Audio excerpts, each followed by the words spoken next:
The Rubaiyat of Omar Khayyam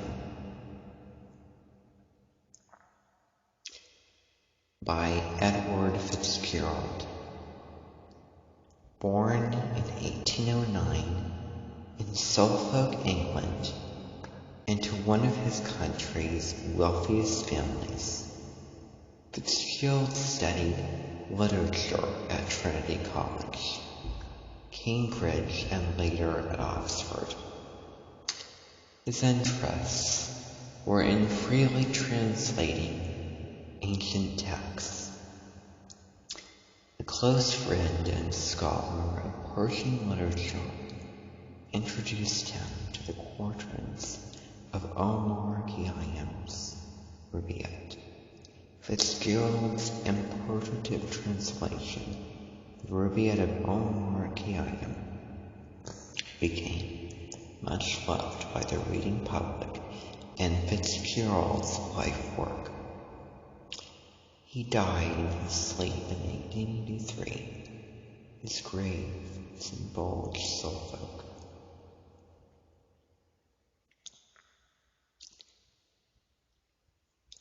Wake,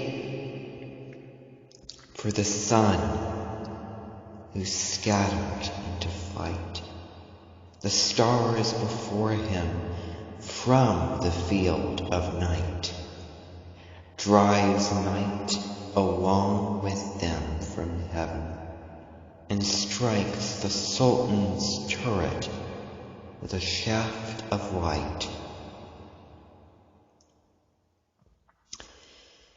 Before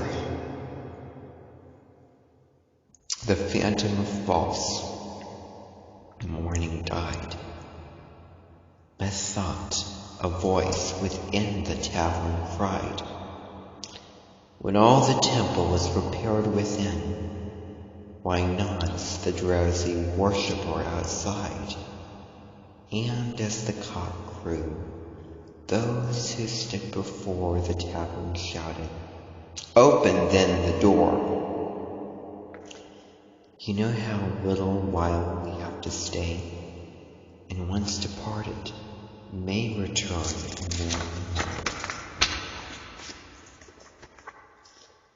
Now the new year, reviving old desires, the thoughtful soul of solitude retires, where the white hand of Moses on the bow puts out, and Jesus from the grounds aspires. Iram indeed is gone with all the rose, and Jamshid's 7-ring cup, where no one knows, but still a ruby kindles in the vine, and many a garden by the water flows.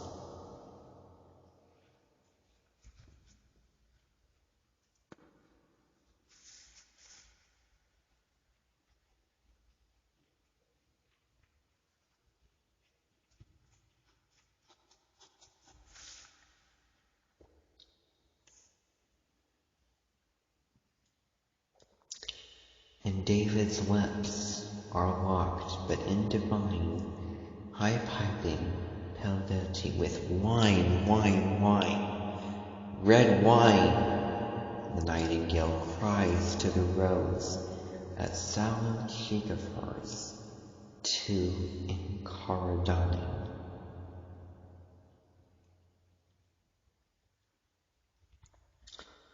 Come, fill the cup, and in the fire of spring, your winter garment of repentance flame. The bird of time has but a little way to flutter, and the bird is on the wing. Whether at Maspur or Babylon, whether the cup was sweet or bitter run, the wine of life keeps oozing drop by drop. The leaves of life keep falling one by one. Each morn 1,000 rose brings, you say. Yes, but where leaves the rose of yesterday? And this first summer month that brings the rose shall take Jamshid and Calicobat away. Well, let it take them. What have we to do with Calicobat the Great or Calicostu? Let Zal and Rustum bluster as they will, or Haddam call a supper, heed not you. With me alone, the strip of herbage strewn, that just divides the desert from the sun, where names of slave and sultan are forgotten, and peace to Melmed on his golden throne. A book of verses underneath the bow, a jug of wine, a loaf of bread, and thou besides me singing in the wilderness, O wilderness where paradise enow. Some in the glories of this world, and some sigh for the prophet's paradise to come.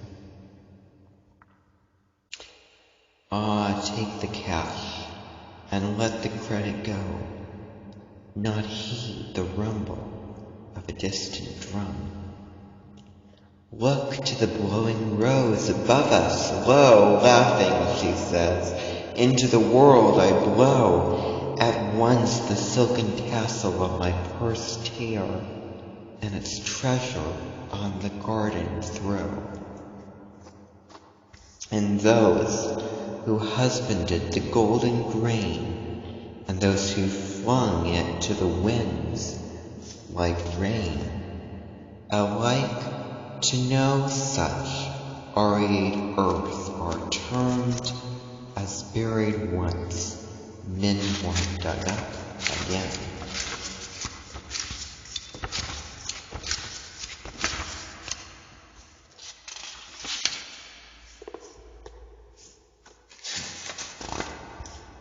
The worldly hope men set their hearts upon turns ashes, or it prospers and anon, like snow upon the desert's dusty face, lightning a little hour or two is gone. Think, in this battered caravanserai, whose portals are all tonight, night and day, how sultan after sultan with his pomp, a bow in his destined hour, and went his way. They say the lion and the lizard keep the courts where Jeremy gloried and drank deep, and Bahram, the great hunter, the wild ass stamps forward his head, but cannot break his sleep. I sometimes think that never blows so red the rose as where some buried Caesar bled, that every hyacinth the garden wears dropped in her lap from some once lovely head, and the reviving herb whose tender green pledges the river lip on which we lean. Ah, lean up it lightly, for who knows from what once lovely lip is springs unseen. Ah, my beloved, fill the cup that clears the day of past regret and future fears. Tomorrow, why tomorrow I may be myself with yesterday's 7,000 years. For some we loved, the loveliest and the best, that from his vintage rolling time have pressed, have drunk their cup a round or two before, one by one crept silently to rest.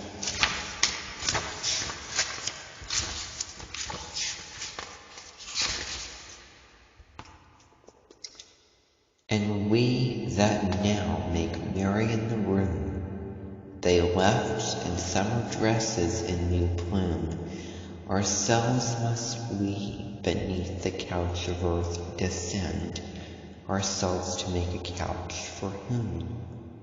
Ah, make the most of what we yet may spend, before we too into the dust descend. Dust into dust, and under dust to lie, sans wine, sans song, sans singer, and sings end. Alike for those who for today prepare, and those that after some tomorrow spare. A was said with the terror of darkness closed. Fools, your reward is neither here nor there. Why, all the saints and sages who discussed of the two worlds so wisely, they are thrust like foolish prophets forth. Their words to scorn are scattered, and their mouths are stopped with dust. Myself, when young, did equally frequent doctor and saint, and heard great argument about it and about, but evermore came out by the same door where I went in. With them the seed of wisdom did I sow, and with mine own hand wrought it to make it grow. And this was all the harvest that I reaped. I came like water, and like wind I go into the universe, and why not knowing, know whence like water willy-nilly flowing, and out of it as wind along the waste, I know not whither willy-nilly blowing. What, without asking, hither hurried whence, and without asking, whither hurried hence? Oh, many a cup of this forbidden wine must drown the memory of that insolence. Up from earth's center, through the seventh gate I rose, and on the throne of Saturn sate, and many a knot unraveled by the road, but not the master knot of human fate. There was the door to which I found no key. There was the veil through which I might not see. Some little talk a while of me and thee there was, and then no more of thee and me. Earth could not answer, nor the seas that mourn in flowing purple of their Lord forlorn, nor rolling heaven with all his signs revealed and hidden by the sleeve of night and morn.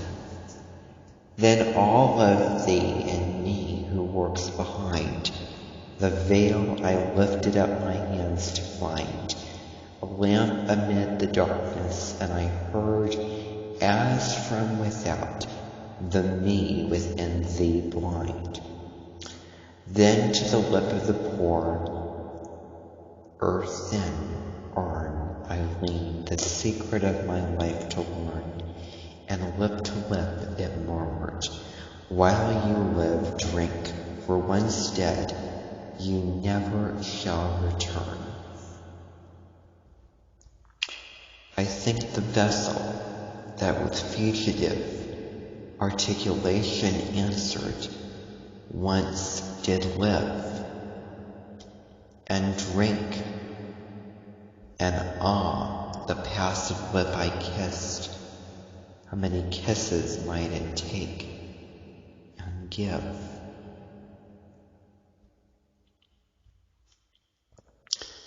For I remember stopping, by the way, to watch a potter thumping his wet clay, and withal obliterated tongue it murmured, "Gently, brother, gently pray." And has not such a story from of old down man's successive generations rolled, of such a clod of saturated earth, cast by the Maker into human mold?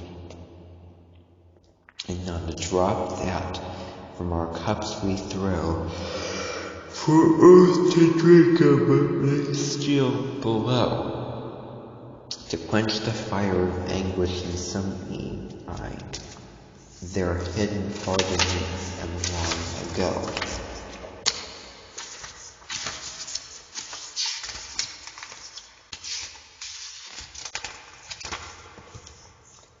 And then the tulip for her morning sup, heavenly vintage from the soil, look up. Do you devotedly do the like still heaven to earth invert you like an empty cup? Perplex no more with human or divine, tomorrow's tangle to the winds resign, and lose your fingers in the tresses of the super slender mister of wine. And if the wine you drink, the lip you press, end in what all begins and ends in yes, think then you are today with yesterday you were tomorrow you shall not be less. So when the angel of the dark will drink, at last shall find you by the river brink, and offering his cup invite your soul forth to your lips to quaff you shall not shrink. Why if your soul can fling the dust aside, and naked on the dark heaven ride, were it not a shame for him in the stake carcase crippled to abide. 'Tis but a tent where takes his one day's rest, a sultan to the realm of death address. The sultan rises in the dark, Farash strikes and prepares it for another guest. In fear, not less existence, closing your account and mine, should know the like no more. The eternal Saki from that bowl has poured millions of bubbles like us, and will pour, when you and I behind the veil are past. Oh, but the long, long while the world shall last, which of our coming and departure heeds, as the sea's self should heed a pebble cast, a moment's halt, a momentary taste, of being from the well amid the waste, and lo, the phantom cavern had reached the nothing it set out from, only haste. Would you the spangle of existence spend about the secret, quick about it, friend, a hair perhaps divide the false and true, and upon what prithee may life depend? A hair perhaps divides the false and true, yes, and a single outlet for the clue. Could you but find it to the treasure house, and whose secret presence, the Grecian veins running quicksilver like a luge for pains, taking all shapes from Na and Nale, and exchanging parasol that he remains.